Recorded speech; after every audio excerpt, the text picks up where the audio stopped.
ಮಾಜಿ ಸಚಿವ ರಮೇಶ್ ಜಾರಕಿಹೊಳಿ ರಾಜೀನಾಮೆ ಮುಂದಾಗಿರುವುದಕ್ಕೆ ಸಚಿವ ಡಿಕೆ ಶಿವಕುಮಾರ್ ಹೊಸ ಬಾಂಬ್ ಸಿಡಿಸಿದ್ದಾರೆ. ರಮೇಶ್ ಜಾರಕಿಹೊಳಿ ರಾಜೀನಾಮೆ ಹೇಳಿಕೆ ವಿಚಾರಕ್ಕೆ ಸಂಬಂಧಿಸಿದಂತೆ ಸಚಿವ ಡಿಕೆ ಶಿವಕುಮಾರ್ ಪ್ರತಿಕ್ರಿಯೆ ನೀಡಿದ್ದಾರೆ. ಕಾಂಗ್ರೆಸ್ ಪಕ್ಷದಲ್ಲಿ ನಾಯಕರಿದ್ದಾರೆ, ಅವರು ಎಲ್ಲವನ್ನ ಗಮನಿಸುತ್ತಾರೆ. ಜಿಲ್ಲಾ ಉಸ್ತುವಾರಿ ಸಚಿವರಿದ್ದಾರೆ, ಅವರು ಮಾತಾಡ್ತಾರೆ. ನಾನು ಮನವೊಲಿಸೋಕೆ ಅವರು ಸಿಕ್ಕರೆ ತಾನೆ ಎಂದು ಪ್ರಶ್ನಿಸಿದ್ರು. ಅವರು ಸಿಕ್ಕರೆ ನಾನು ಅವ್ರ ಜೊತೆ ಮಾತಾಡುತ್ತೇನೆ. ಇಲ್ಲಿವರೆಗೆ ಅವರನ್ನ ಗೌರವದಿಂದ ಕಂಡಿದ್ದೇವೆ. ಪಕ್ಷ, ಶಾಸಕ, ಸಚಿವ ಸ್ಥಾನ ಎಲ್ಲವನ್ನ ಅವರಿಗೆ ನೀಡಿದೆ. ಅವರಿಗೆ ಉಸಿರು ಕಟ್ಟುವಂತೆ ಏನಾಗಿದೆಯೋ ಗೊತ್ತಿಲ್ಲ ಎಂದರು. ನಗರದ ಸದಾಶಿವನಗರದ ಮನೆ ಬಳಿ ಸುದ್ದಿಗಾರರೊಂದಿಗೆ ಮಾತನಾಡಿದ ಅವರು, ರಮೇಶ್ ಜಾರಕಿಹೊಳಿ ಅವರ ರಾಜೀನಾಮಾ ವಿಚಾರ ಸೇರಿದಂತೆ ಎಲ್ಲವನ್ನ ಪಕ್ಷದ ವರಿಷ್ಠ ನಾಯಕರು ಗಮನಿಸುತ್ತಿದ್ದಾರೆ. ಬೆಳಗಾವಿ ಜಿಲ್ಲಾ ಉಸ್ತುವಾರಿ ಸಚಿವ ಸತೀಶ್ ಜಾರಕಿಹೊಳಿ ಅವರು ಮಾಜಿ ಸಚಿವರ ಜೊತೆ ಮಾತನಾಡುತ್ತಾರೆ. ಅವರು ತಮ್ಮನ್ನ ಭೇಟಿಯಾದರೆ ಮನವೊಲಿಸಲು ಸಾಧ್ಯ. ಅವರು ಸಿಕ್ಕಿದ್ರೆ ತಾವು ಅವರ ಜೊತೆ ಚರ್ಚೆ ಮಾಡುತ್ತೇನೆ ಎಂದು ತಿಳಿಸಿದರು.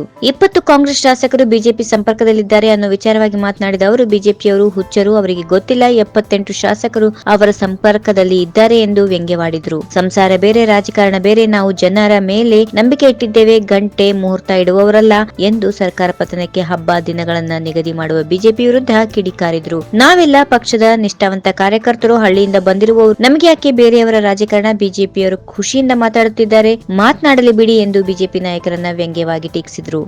ಈ ವಿಡಿಯೋ ನಿಮಗೆ ಇಷ್ಟವಾದಲ್ಲಿ ಲೈಕ್ ಮಾಡಿ, ಶೇರ್ ಮಾಡಿ, ಸಬ್ಸ್ಕ್ರೈಬ್ ಮಾಡಿ.